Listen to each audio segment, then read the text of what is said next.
Hello and welcome to this overview of the chromatic and sweeping exercises that you find in the SEPR, the self-eliminating practice routine. So this is my answer to the drummer's rudiments. Rudiments is different combinations of left, left, right, right, left kind of strokes, and they practice them in order to develop what is called independence. They do it with their feet and their hands, and then they move it around to different parts of the drum kit, and that way they get better independence. And on guitar, we need this synchronization between the left and right hand. We don't have to worry about our feet, luckily. To do that, what I've done is I've taken the classic chromatic exercise, which is just, it's not actually perfectly chromatic, but it's 4 notes per string. Super common exercise. And what I did was I added rhythms to it. So different rhythms, sometimes with rests as well, but mainly different rhythms.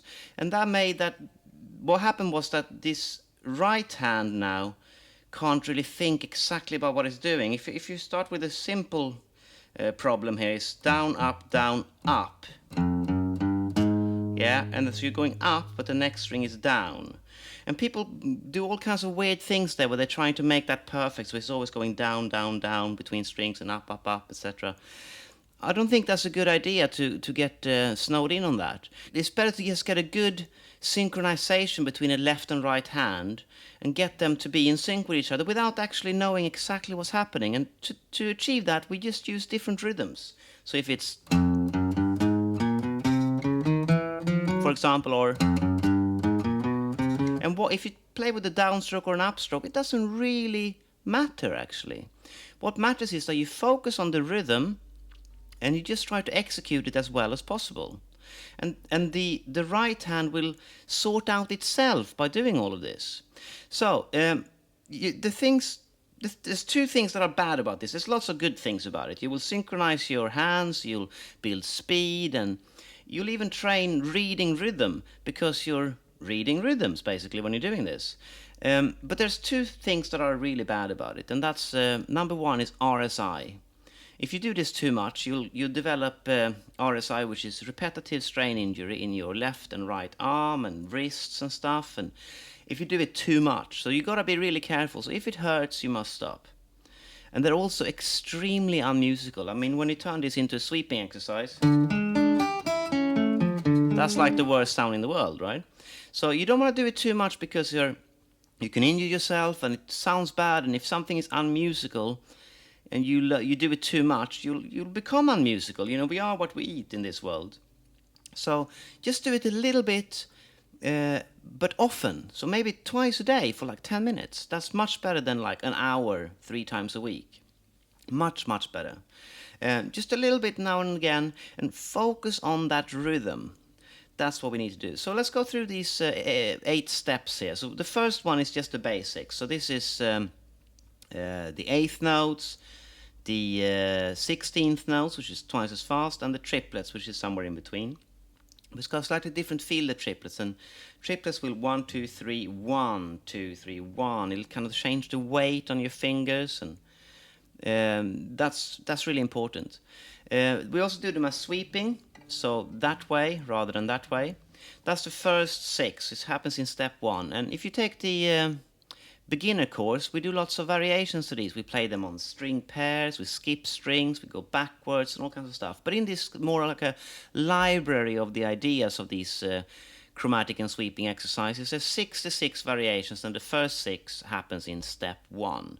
So make sure you can do them. Stay on that step for quite a while. You need to be able to feel confident with this. That's really important. You have to feel like, I can do this now, and then you move on to step 2. And in step 2 we have 12 exercises, and they will improve your accuracy because they use rests. And speed is simply a side effect of this accuracy that you develop when you use rests. So we start working on speed in step 2 because, you know, that's what we all want to that's what we want to achieve, really. We want to play fast, right? That's every guitar player wants that. admit it or not, that's what they want. So step 2 is first step towards speed. And then in step 3 is the clusters, and this is when the 16th notes are introduced. So that's what I was talking about reading. So you get better at reading these clusters. So if you're reading strumming patterns or, you know, whatever, and you see all these little, like, or, those clusters, and this one as well, where it goes, starts on the upstroke. You gotta be friends with them, basically. And a great way of becoming friends with these rhythmical clusters is to practice them using these chromatic and sweeping exercises. Very, very important. In step 4, we have 8 chromatic exercises that combine 8th note and 16th notes and triplets and 16th note clusters. So that's a really good reading exercise. And what you could do then is, instead of just playing them as you see in the videos here, where playing chromatic or sweeping, you could start by playing the rhythm you're seeing just on one note. So, for example,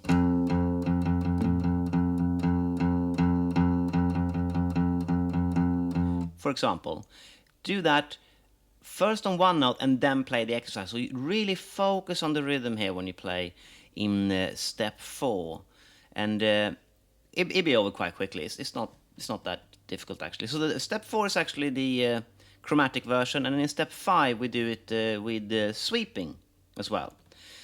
In step 6 we do more complicated or complex rhythms in the same way. First we play them chromatically and then we sweep them.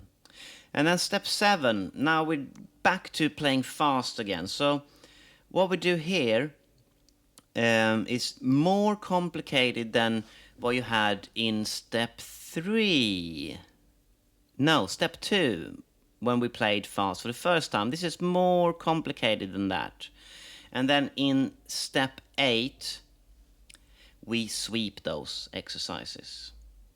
So that's the 66 chromatic exercises, and as well as sweeping exercises, that you find in the self-eliminating practice routine. So what you do is you start at step 1. When that's all right, you go on to step 2. And when that's all right, you move on to step 3, etc., etc. You don't have to do this forever. When you get to step 8, you'll be so good at this that the previous steps will feel really simple. So you can just go back and check up on them. You might be thinking now, like, when do I know that I've completed this? It's a self-eliminating. When have I eliminated this out of my life? When do I not have to do this anymore? Because that's the whole point of this. This is not like, welcome to the chromatic exercise, you're doomed for life. This is something you do for a while, maybe 6 months, maybe a year. I'd like to think 8 months is a good target. But so you do it, you go through all steps, and then you go back and check, and they should all have become easier and better and quicker, and you do this to a metronome, right? The goal, what's the goal? You want a goal, right? If you can play the second exercise, which is straight 16th notes like this, if you can play that at 140 BPM, then I think it's time to pack up and go home. You know, that's plenty. You'll only get there, though, by doing all these other ones. If you just play 16th notes to a click, and then keep pushing the tempo of that, and go back, and then keep pushing it again the next day, you're probably not going to get to 140. But if you do all these other ones, you will. No problem. Just 10 minutes twice a day, maybe 15 minutes. I really wouldn't do more than that, you know. Be patient with it and do it every day before you start, you know, practicing what's important, like songs and scales and arpeggios connected to those songs. You want to be musical when you practice, and this is definitely not musical. It's horrible, right? So, yeah, there you go. That's the overview of the chromatic and sweeping self-eliminating practice routine. Go to each step. I'll do a little introduction to each step as well, and then you got all the exercises that you can play along with to make sure that you can do this. See you in the first step.